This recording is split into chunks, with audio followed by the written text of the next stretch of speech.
Westminster Bridge.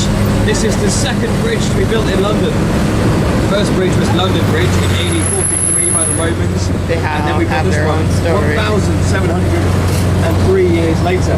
Can you all see that tower? Big tower with a clock on it? What does everybody call that tower? Big Ben. Yeah, Big Ben, and they're wrong to do it. It's never been called Big Ben. That that tower was actually called the Clock Tower when it was first made, and then last year they renamed it the Elizabeth Tower after our Queen's Diamond Jubilee. So where does the name Big Ben come from? And he's now going to appear in your right-hand window. He didn't want a statue here on Parliament Square. He thought the pigeons were going to poo on him. So apparently it's electrified to keep the pigeons off. Not sure if I believe that. I've certainly never seen any pigeons there. I think they're just very patriotic. Now on the left we've got St Margaret's Church. That's the church for the politicians to use. And it's hiding a much bigger and more impressive church, Westminster Abbey, where Kate and William had their royal wedding 2 years ago. Of course, they've just welcomed Prince George to the family. On our left, we have Abraham Lincoln. Do we have any Americans on board today? Hey, so appreciate that. How about Harry Potter fans? Any of those today? You guys as well, excellent. Well, over here on the left, we've got some red phone boxes, and it's phone boxes like this that Harry Potter uses to get into the Ministry of Magic. He dials MAGIC, gets inside. Now we're turning onto Whitehall. And J.K. Rowling put the Ministry of Magic here in Whitehall because most of the government department, the Muggle government departments, are located here in real life. On the left, we've got the Treasury. So those are the people who take our tax money for us. We're very grateful for that. By the way, with these red phone boxes, if that's another in there, get someone to take a photo of that. See, squeeze them all in. Now, I want you all to wave, go past the Treasury. Everybody wave goodbye to your money. That's the tax it takes. Goodbye, money. And we're going to see, well, we're not going to see the Churchill war rooms. They're underground. They're on the left. The entrance is on the left over here, and it's open to the public. For about £10 you can visit the bunker that Churchill had in World War II. Now on the right we've got the Cenotaph. That's the National Memorial to the War Dead. But also over on the left we have Downing Street. Look out for the Black House here. Black House is number 10 Downing Street, where the Prime Minister lives. And the Chancellor of the Exchequer also lives on that street, George Osborne. There's actually a tunnel that takes those men into work into the House of Parliament, so they never have to come up and deal with all the riffraff to go to work. Look out on the left on Horse Guards Parade, you will see some soldiers with swords out, shiny metal armour and metal helmets on the left, mounted on horseback here. And they're members of the Household Cavalry. You can see the ducks shining in their metal armour there. It's so shiny. And they've got boots that come up past their knees for riding. There's a lovely tradition with those boots, ladies. If you like the look of them, they can't chat to you when they're on duty, but you can write them a love letter and pop it in the top of their boot. Gives them something to look forward to when they finish work.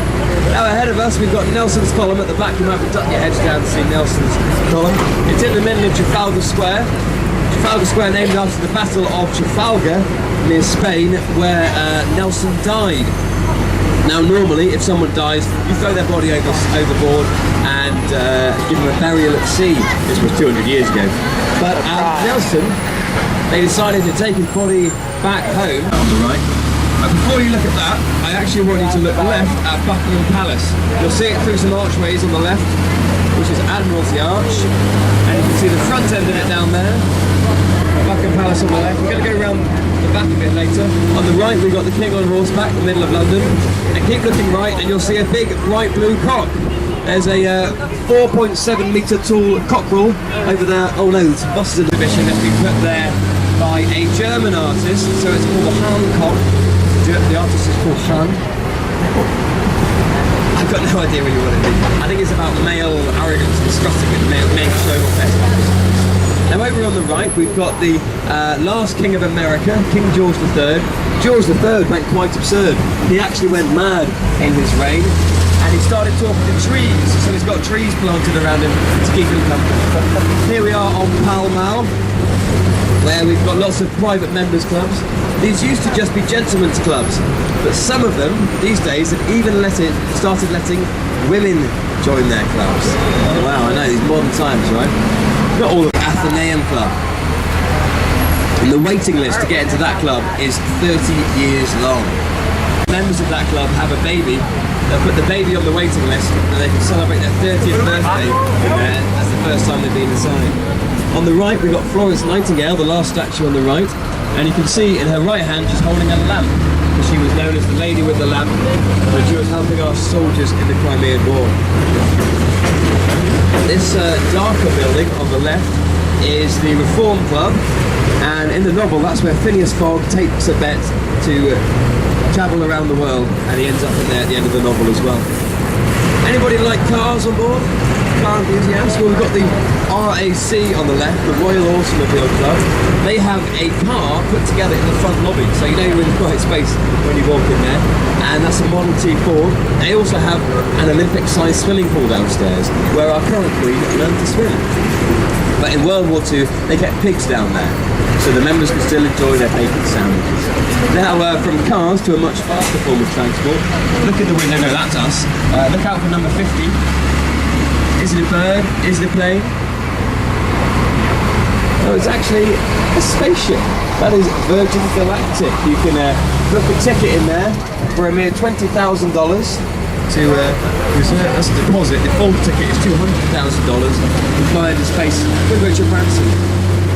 Now on our left, we have a royal palace, St James's Palace, and this, if you send the Queen a letter, chances are it will end up in there, because this is the official address of the Queen in London. Look how rich and important we are. As you can imagine, there's literally hundreds of chimney pots on top there. Now I can tell the Queen is not home today, because when she's home you normally have soldiers standing in those two boxes either side of the entrance on the left. Although that does mean if they're not there, you can go and stand them yourselves. Yeah, it's another classic one in front of the two of you guarding the Queen's palace in those boxes.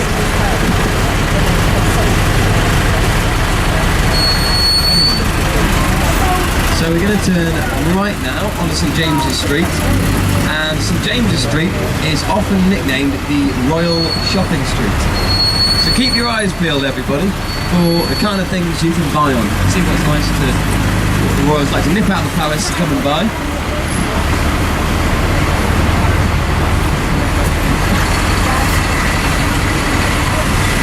So on the corner here, we can buy cigars and cigarettes. The next shop along, you can buy wine. Yeah, it's not a very child-friendly street. I would recommend some adult supervision before you go sending your kids off along here. It's not just for the royal family. It's also for ordinary folks like you and I. But a lot of these shops will have this special status of being by royal appointment. And to get this special status, you need to provide goods or services to the royal family for a minimum of 5 years. And obviously that comes with quite an impressive price tag to have that status. 1 second, I'm just going to let my buddies know that we've hit a bit of traffic, so they don't come this way as well. Two blue signs there, and that means that Prince Charles and Prince Philip do their shoe shopping in there. If you want to go in there and pick up a nice pair of shoes, it will cost you £800 for a pair of slippers. So make sure you've got a healthy bank balance before you go in there, because you might not really come out. There's aren't even like horror slippers, they're just regular slippers.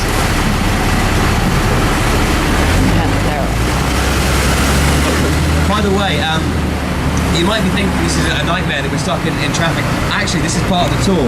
You see, it's a part of the London experience to be stuck in traffic, and we had a few complaints that our customers that they didn't get stuck in a traffic jam.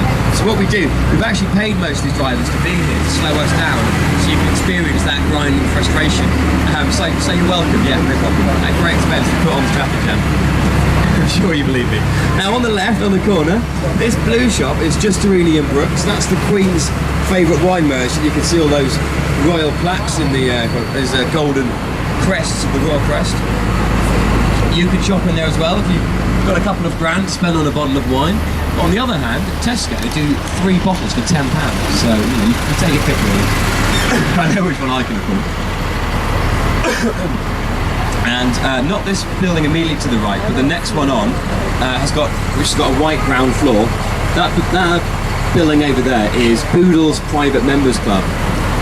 And that is the club that Ian Fleming was a member of. He worked in naval intelligence and then he wrote the James Bond novels. Oh, by the way, you might be wondering about the name Titania. That's nothing to do with the Titanic. Some people jump to that conclusion.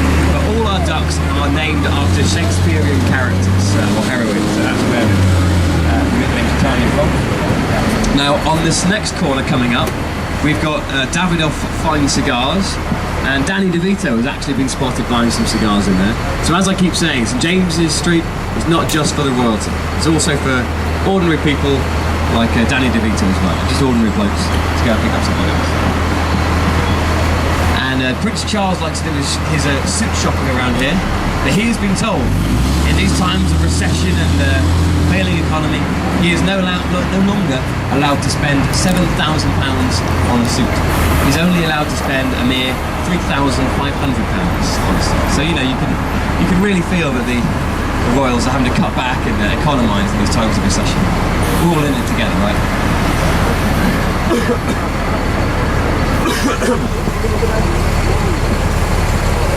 Now, in my opinion, one of the most interesting things on this tour is the vehicle you're in. She was made for World War II, that's why she's 71 years old. She is a duck, and the initials that we get that name from are DUKW. D means made in 1942, U stands for utility vehicle, and K and W means we've got a 6-wheel drive underneath it. We'll see that in action later. Look to the left for a famous hotel with the name in lights. Ritz. Yes, quite a few of you spotted the Ritz Hotel. Anybody staying in the Ritz over here? No? Okay. Well, the top room in the Ritz will cost you £4,600 a night. And if you can't afford that, you can go for tea in the Ritz. That's only £45. That even includes sandwiches and cakes and everything, so it's great value. And we've had lots of famous people stay in the Ritz, like Charlie Chaplin. And when he stayed there, they had a Charlie Chaplin lookalike competition in his honour. He was a bit of a joker. He entered that lookalike competition, but unfortunately he didn't win. He only came third, so he wasn't very good at looking like Charlie Chaplin. And on our left, we've got Green Park. That's the smallest of all the royal parks, and it's a lovely story that goes with why it's green. Apparently, there's no official flower beds in there because of our King Charles II, about 300 years ago.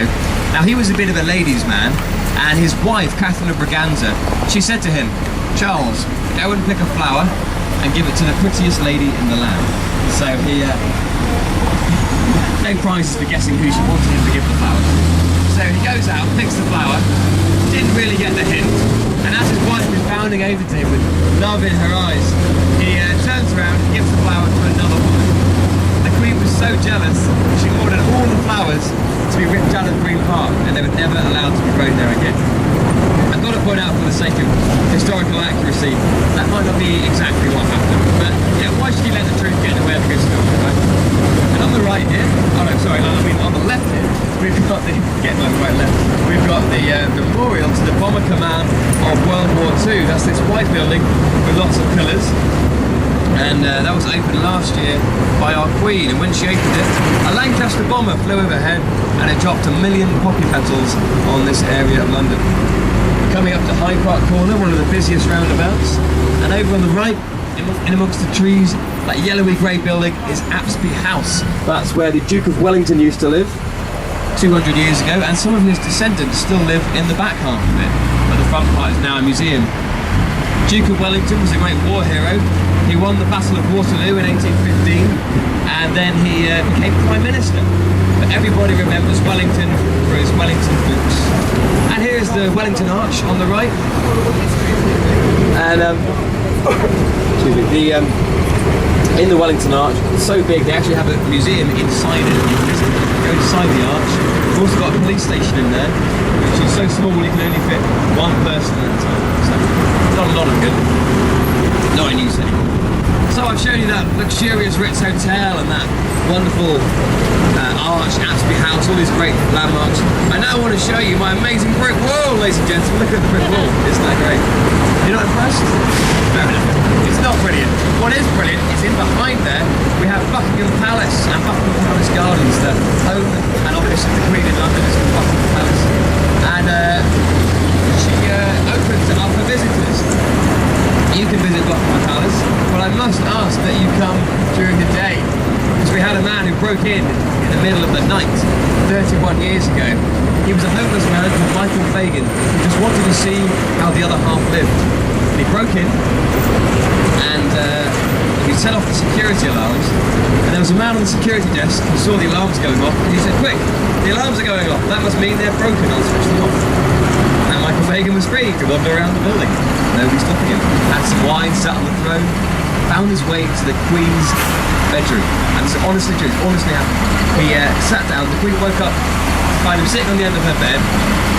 So she pressed the alarm button, and quick as a flash, nothing happened, because they switched off the system. So they had a little chat for half an hour. And I don't know exactly what they said, but I do know he asked her for a cigarette. She made a phone call and said, "Oh, hello, the man on the end of my bed is asking for a cigarette now." And they realised something was up, and Benjamin was arrested. So they could come to a normal visiting hours. Do we have any Germans on board today? Kommst du aus Deutschland? No? Okay, because we did have a couple of German tourists who climbed over into the gardens and they set up a tent and started camping in their garden. They thought they were in Hyde Park. And they woke up, the Queen woke up to find them washing their underwear in her fish pond. So they watch out for that. On our left is the Royal Mews, where the Queen has a wonderful collection of cars, and if you look in the gate, you might be able to see the Queen power washing one of her cars. No, apparently not today. I think actually she might have people to do that for her. Although she does like to drive around London, she's a keen motorist. As well as having cars in here, she also has a fine stable, lots of horses, and several horse-drawn carriages, including a golden carriage for each for her coronation. And you can visit the Royal Mews as well, and the Royal Mews gift shop as well. We'll skip it afterwards. So Buckingham Palace itself was designed as Buckingham House for the Duke of Buckingham, and then it was acquired by the royals. The first queen to live there was Queen Victoria, and it was redesigned by the architect John Nash and remodeled. Queen Victoria, a very interesting lady, very interesting. She was on the throne for 63 years and 7 months. That makes her the longest serving queen, not only in this country, but also anywhere in the world.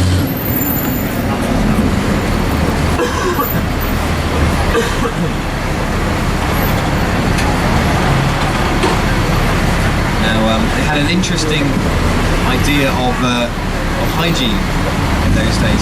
Queen Victoria is quoted as saying, "I have a bath once a month, whether I need to or not." So when the Queen of England is saying that, that gives you an idea of how the place must have smelt. Wonderful. You get pierced with a feather. So we're coming up to the visitors' entrance on the left in a second. And if you're going to come and visit the palace, I would ask you, or I would recommend to you, that you go to the toilet before you come here. Because the Queen does not like visitors using public toilets. And she apparently even has a set of portaloos set up outside for visitors to use. I've even heard it rumoured that the Queen has a white padded leather toilet seat that's taken everywhere with her wherever she goes around the country. Now there's a little fact I bet you never thought you were going to find out about this tour.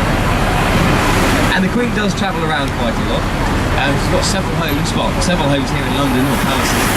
Also several different places around the country. Sandringham, Balmoral, Windsor Castle.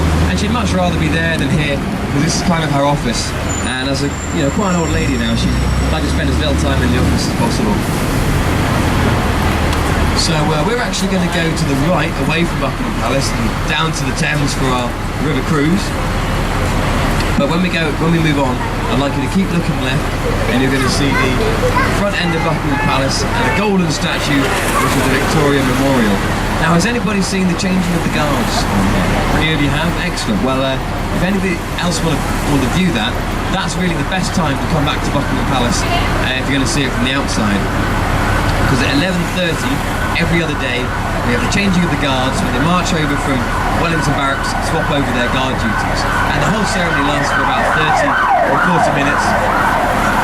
It used to be a very simple and practical handover, but they've realised it's a great tourist attraction because of our finely drilled soldiers. So It starts at 11:30, but you want to get here about half an hour before, really, to get yourself the best spot in front of the gates of Buckingham Palace. Because, well, in fact, that's why it's so busy right now. You're going to have throngs of tourists all preparing for the changing of the guards. So keep looking left. And there's that golden statue for Queen Victoria Memorial. And the Queen doesn't like big, smelly commercial vehicles going in front of her palace. That's why we're going this way. Although we're being held up by some traffic lights. Traffic lights are a London invention. We had the first ever set of traffic lights here in London. They were powered by gas initially. We thought they were great until they blew up and they killed the policemen. Bit of an awkward moment, but they're a lot safer these days, thankfully. So who does the changing of the guards? Well, most of the time it's the Guards regiments. We have 5 regiments of guards in the British Army: the Irish, Welsh, Scots, Grenadier and the Coldstream Guards. And there's a way you can tell them apart from their uniforms. They have different spacings of the buttons. If it's 1 button together, 2 buttons, 3 buttons in a row. And as well as doing these ceremonial duties out in front of the palace, they also are real soldiers and go around the world and defend our country if needs be. But it's not just the guards that do the guarding. It's all the Queen can also select other regiments from the British Army. And weirdly enough, Prince Harry is in the army. So in theory, he could be picked to come back here one day and guard his ground out in front of Buckingham Palace. It's quite a strange thought. So I mentioned the Duke of Wellington earlier, and Wellington Barracks is coming up on the left here. Big white building, and that's where the guards live when they're not on duty.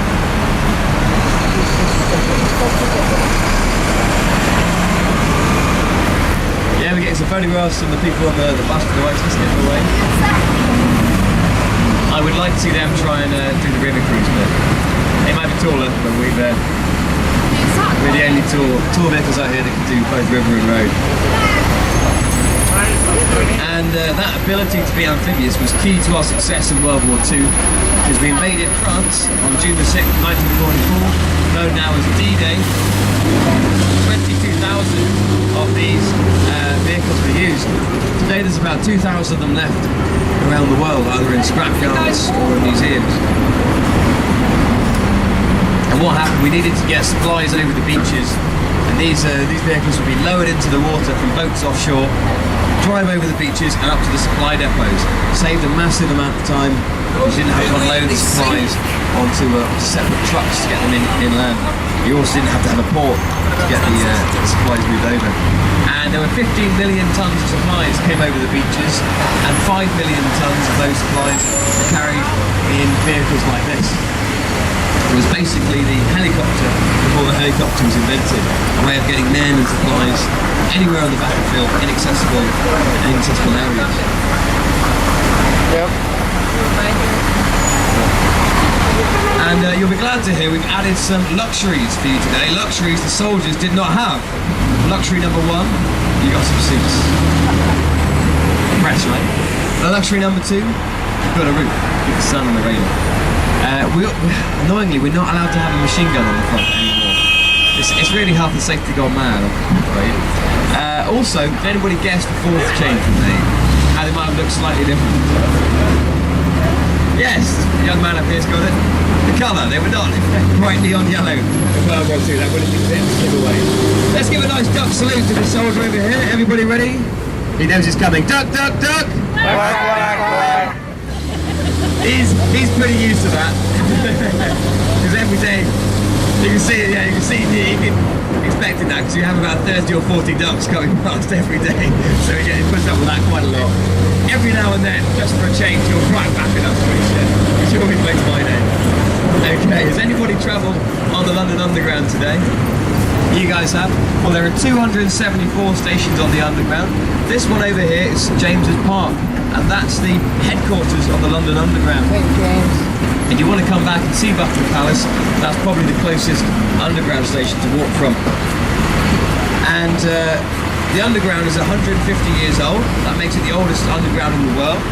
In those 150 years, we have only ever had 3 ladies give birth on the Underground. Quite a scary thought, but an average of one every 50 years isn't too bad. Ahead of us, we have Westminster Abbey, so we're nearly back at Parliament Square. As well as the royal wedding, several royal weddings, we've had many funerals, services and memorials to the dead inside here. There are more memorials to the deceased anywhere else in the country inside of Westminster Abbey. One person you won't find buried in there is Winston Churchill, because he said, "I didn't let anybody walk over me while I was alive, and no one's going to walk over me while I'm dead." Wonderful idea.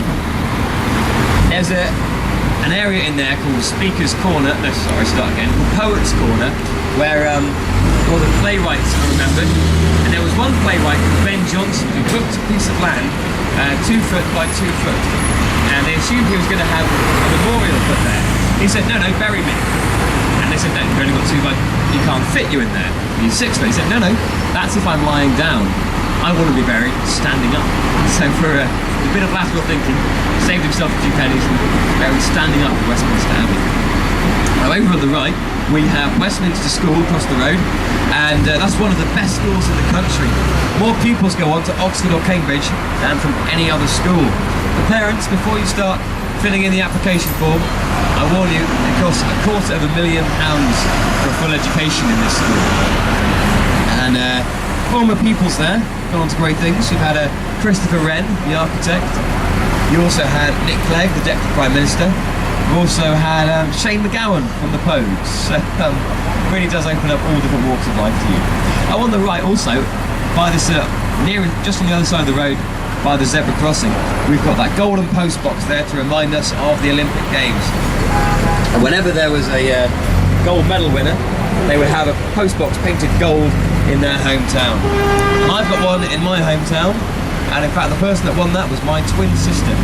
That's right, she won the first British gold medal of the Olympic Games in the rowing. I like to mention her on my tours because I like showing off, she's pretty nice. Anyway, where were we? Back in London. Over here we got Westminster Abbey, as I've already mentioned a few times. So I mentioned the funerals, I mentioned the weddings.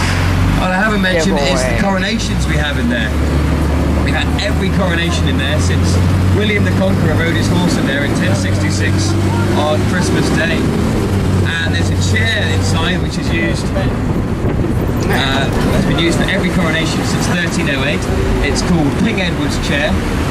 And it's been used for every coronation, but with 2 exceptions. Queen Mary refused to sit on that chair, and Queen Anne wasn't able to sit on the chair. She was too fat. She had to be carried into the Abbey and put on a different chair. Not the most dignified coronation we've ever had, probably. Over on the right, we're now back in Parliament Square, so we can see the House of Parliament, or as it's also called, the Palace of Westminster. Yes, this is our 3rd royal palace on the tour today. Kings and Queens used to live in here. Excuse me. Kings and Queens used to live in here for about 500 years, until 501 years ago there was a fire and Henry VIII moved out, and it was about that time that the House of Commons moved in here. They almost got blown up in 1605. If you remember the 5th of November gunpowder treason and plot. I thought plotting and planting 36 barrels of gunpowder down in the wine cellar. We also had another powder attack a few years ago when Tony Blair was Prime Minister. But it wasn't gunpowder, it was purple flour that had been dyed, and they threw it over the Prime Minister in protest. And you can look up this clip on YouTube after the tour. I find it quite funny, because you see all the politicians in their suits getting covered in flour. And also I find quite funny the name they've given to the video. They haven't called it the gunpowder plot, they've called it the fun powder plot. So do check that out on YouTube afterwards. We're now going around Winston Churchill again, and this is the statue that waves at the Queen in the opening ceremony of the Olympics, which flies past her helicopter. And she then jumps out and parachutes into the Olympic Stadium. Of course it wasn't really the Queen, sorry to break it to you. It was actually a Royal Marine dressed like the Queen. But apparently he was allowed to keep the dress that he was wearing when he parachuted in. So I'm sure he put that to good use. Now this hall on our left is called Westminster Hall, and that statue there of Oliver Cromwell, he was put on trial inside of Westminster Hall, even though he was already dead when his trial started. So we didn't answer any questions. He was found guilty and he had his head cut off. But don't feel sorry for him. He's the man who banned Christmas when he was in charge of the country. That's right, Christmas was cancelled for a few years. And on the left we've got an archway, that's Sovereign's entrance, leading into the Palace of Westminster whenever the Queen visits. On our left now we have Victoria Tower Gardens, and you're going to see a colourful pagoda with a painted roof over there.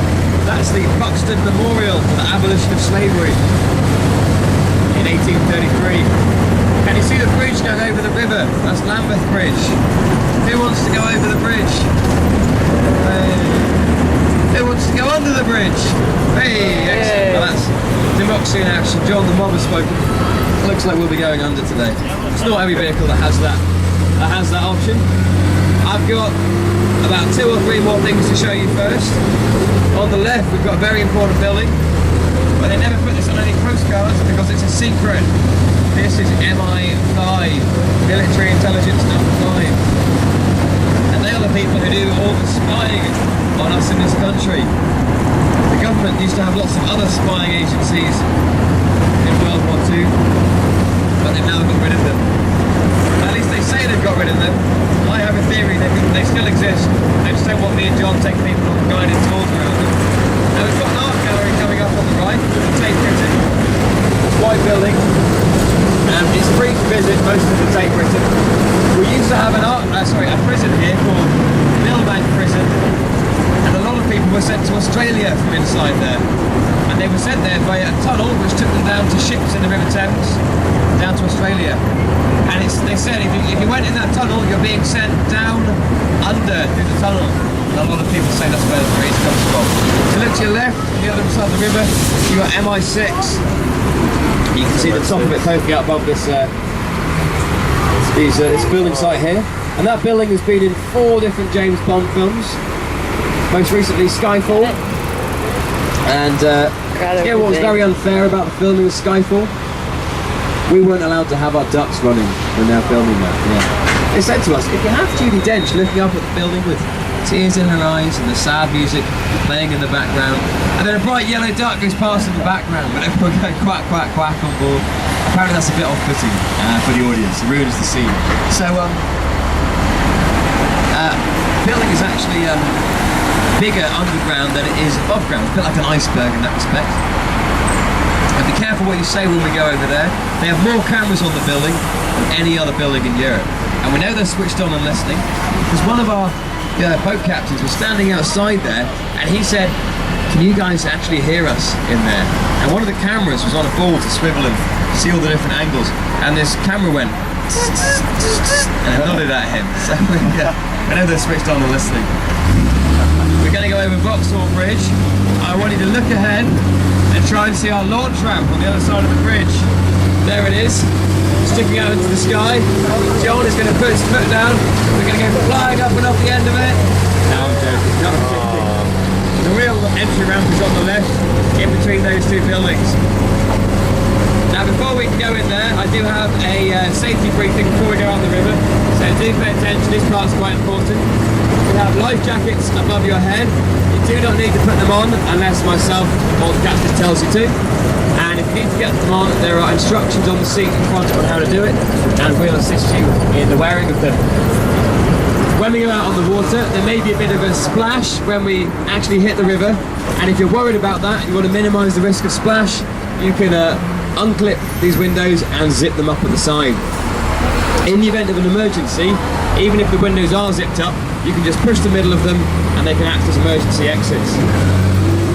When we're on the water, we're also not allowed to move around, because the crew are allowed to walk around the ship, but our licence doesn't allow passengers to get up and move about. Also, just keep your hands and arms in the vehicle. Do not drink the River Thames. It is not a particularly clean river, so I'm advised against that. Apparently it's the cleanest urban river in the world. That doesn't say much for urban rivers. And what's the other thing? Yes, just take your common sense, take your litter home with you, and again there's no eating, smoking or drinking allowed on the River Thames. Now, as well as having security cameras to check up on us, They do sometimes send spies on our tours. We know this because they send us emails and say, can you not say this thing or that thing about something in London, because you're giving away the secrets. Are any of you guys spies here today? None of you? Oh, just one there. Okay, great. And I'm going to make you walk the plank now, because I don't want you telling me off. John is going to go and have a cup of coffee. We're afraid of water, so we're going to welcome our captain on board, who has a boat license to take us out on the river. While waiting for him, I'd ask you just to pay attention while I...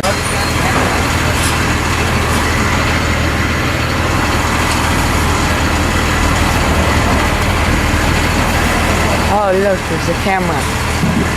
So, because this building over here is featured in so many James Bond films, I think it's only right that we set the scene as we go in the water. Wait for it.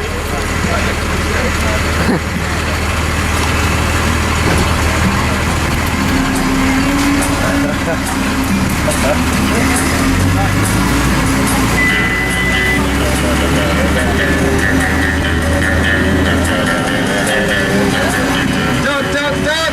Quack, quack, quack!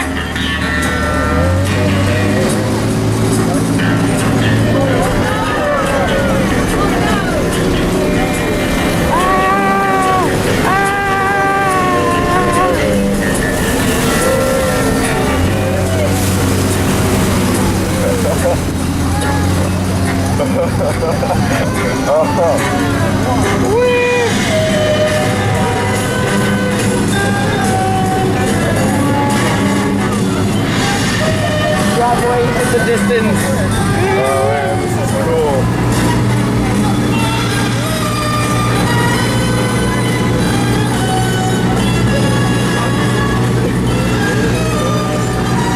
Gone through this in one of those. Who? Gone through. Oh.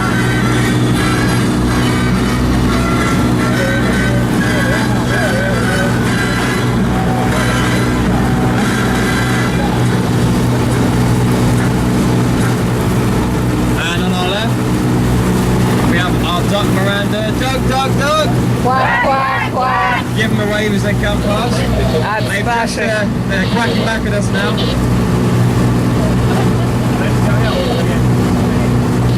So they've just finished their stretch of the river cruise and they're about to make their landing.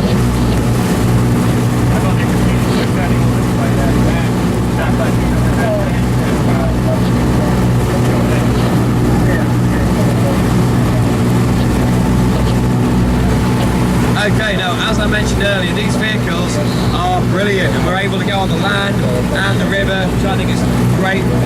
And we're able to do that because up at the front here, we've got an engine that drives the wheels underneath us and the propeller at the back at the same time. So right now the wheels are turning. If the tide is low and we hit a sandbar, we can just drive over the top and keep on floating afterwards. And Captain Nick's got a steering wheel, but he's not going to use that on the water, that's just to turn the wheels. All the steering on the water he does with a joystick in his left hand.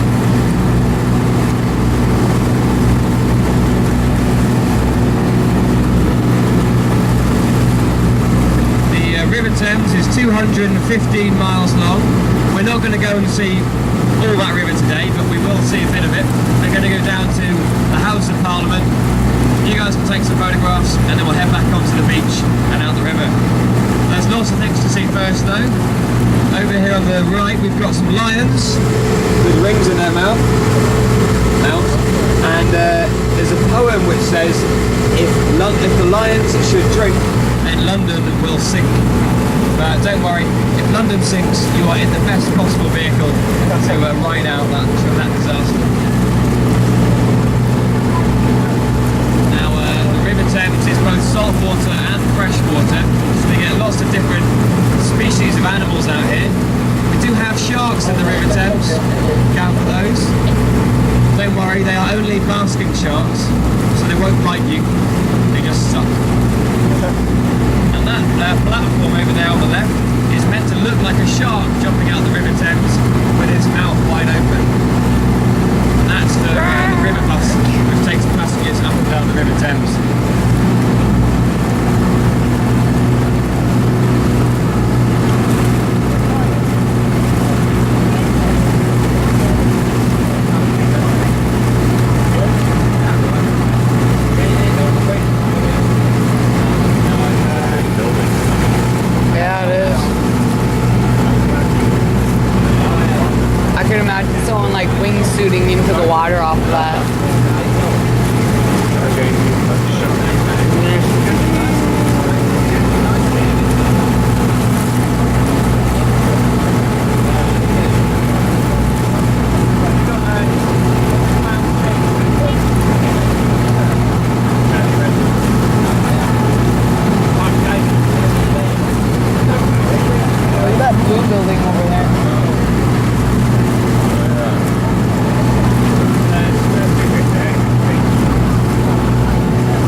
Coming up on the right now, we've got a.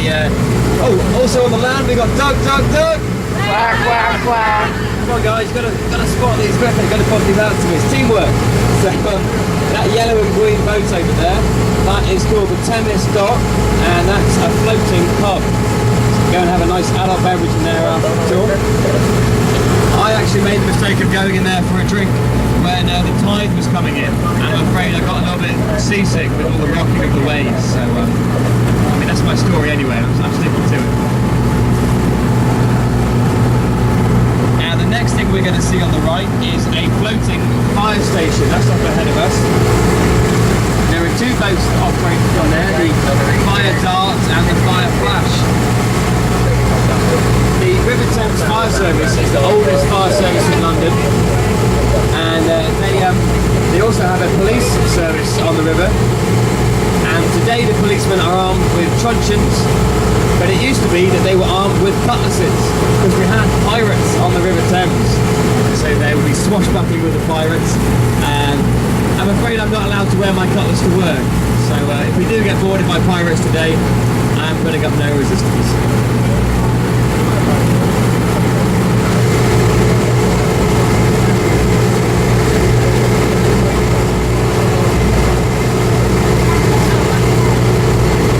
So we're going to head on under Lambeth Bridge in a second, and I know that a few of you might have some questions, so I'll be happy to come around and have a chat. And if you've got any questions, please feel free to ask me. I'll start off at the back of the boat because the engine's a bit noisy up here, so I'll be back and I'll have a chat with you. Otherwise, just sit back and enjoy the cruise.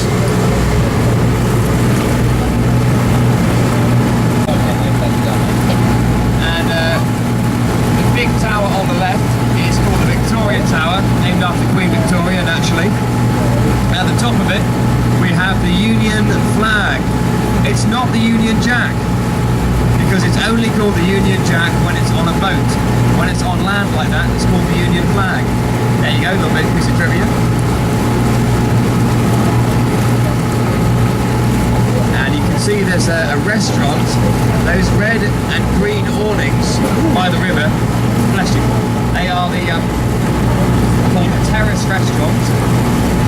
And the politicians often like to have some food out there when the weather is nice, so you might be able to see some of them in a minute. We also have some yellow buoys floating in the water with crosses on them, and that is telling us to keep well out of that area of the river. If we sail in there, they might think we're trying to launch a coup and take over the government, so I think Captain Nick is going to keep well there. If anybody would like a photograph taken, I'll be happy to come round and take a photo of you and your group with. I'll try and get Parliament in the background if I can. So let me know if you want that, and I'll start off on the left-hand side. Directly ahead of us, that Minster Bridge, which we went over at the very start of the tour.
flashing. Don't worry, I have noticed it. A few of you have been eagerly pointing out that we have there Rosalind, who is of course a duck, duck, duck. Quack, quack, quack. That was a good one, nice and loud. Do give Oh. it away.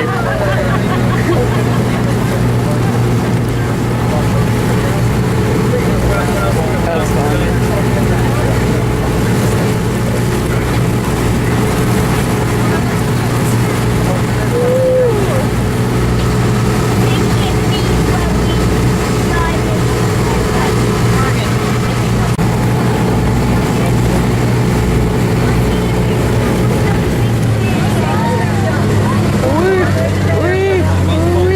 Okay, if you look over to the right on Vauxhall Bridge, Eagle Eyes at the front here is spotted.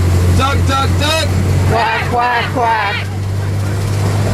And I hope you've spotted, coming up on the right, we have the lovely Elizabeth. Everybody, duck, duck, duck! Quack, quack, quack. Now, for getting us back home safe and dry, I think our Captain Mick deserves a little round of applause. Give it all there. There's another duck. So was that fun, everybody? Everyone enjoy that? Yeah. Yeah. Wasn't really Mick's first voyage. You can tell when Mick's lying. It's because his lips are moving. That's what gives it away. So we're going to welcome John back on board. He's going to take us back to Waterloo. Now I was saying earlier about this this building here, MI6, has been in some different James Bond films. And one of my favourite scenes from this, which features this building, is in The World Is Not Enough.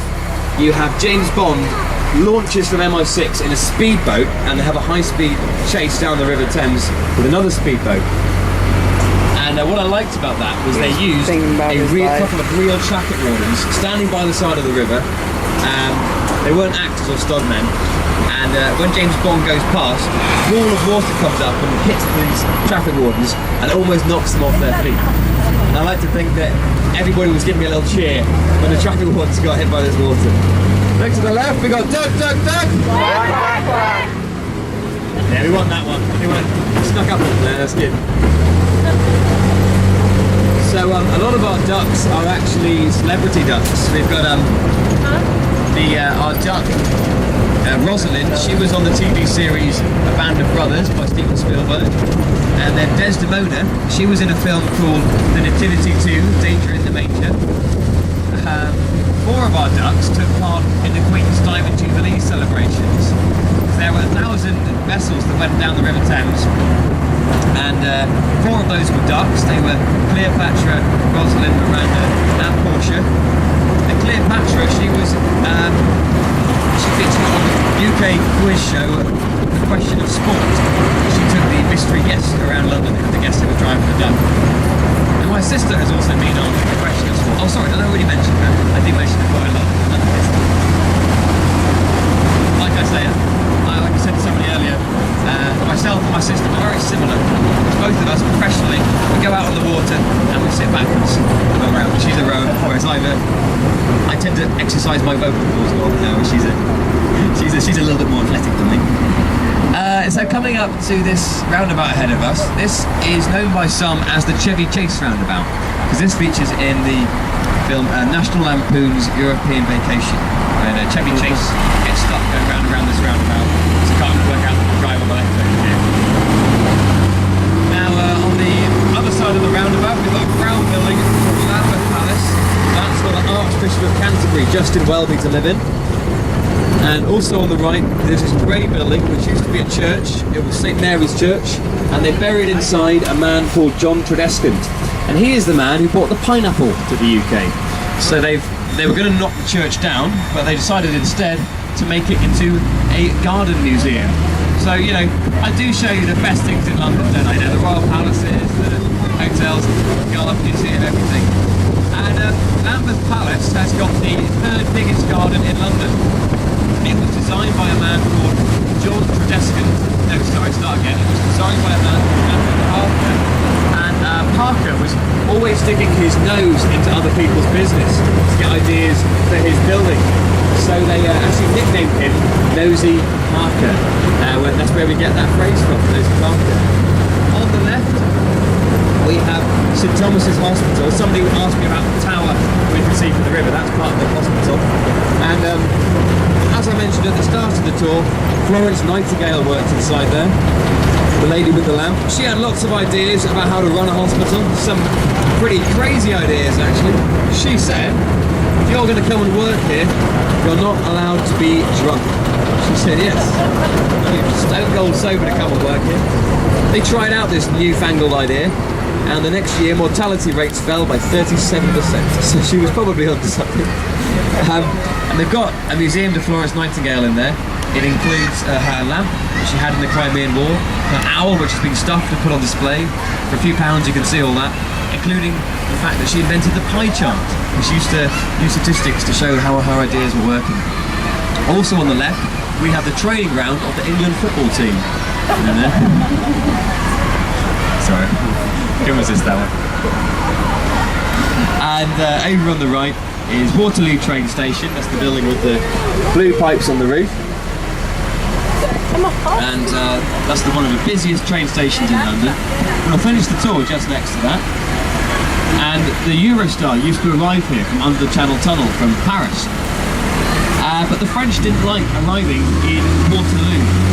So that's the name of a battle where they were defeated 200 years ago. So that's a bit embarrassing. So a Parisian councillor actually wrote to us and asked us, would we mind changing the name of Waterloo train station to something a bit less offensive? But we said not used, kept it the same as Waterloo.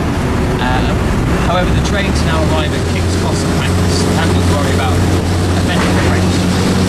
On this corner on the right there is the General Lying In Hospital, and I had a man on my tour a few weeks ago who said he was born inside that hospital. It's a maternity hospital, and you can tell it was named by a man, can't you? You know, the Lying In Hospital. Women are just lying around relaxing when they're getting birth, checking out.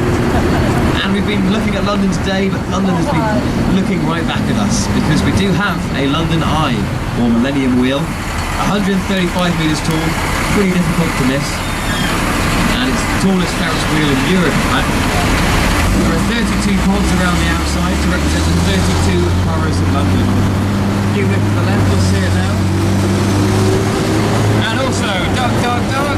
Quack, quack, quack. And there's the London Eye. And those 32 pods, the numbers actually go from 1 to 33, because there's no pod 13. Well, no one would want to ride on that one, being too unlucky. You can get married on the London Eye. Some people say it's like a real marriage. You're on the way up, you get married at the top, and then it's kind of downhill after that point. Other people have been getting engaged on the London Eye, and I must urge you not to do this. I think it's a really bad idea to propose on the Eye, because if they say yes, then it's a lovely romantic story. Oh yes, the Shard over there, flip to your right between these buildings. Just see the Shard. It is the Shard. Tallest building in Western Europe. You can go up to the top of that. Great view over the city.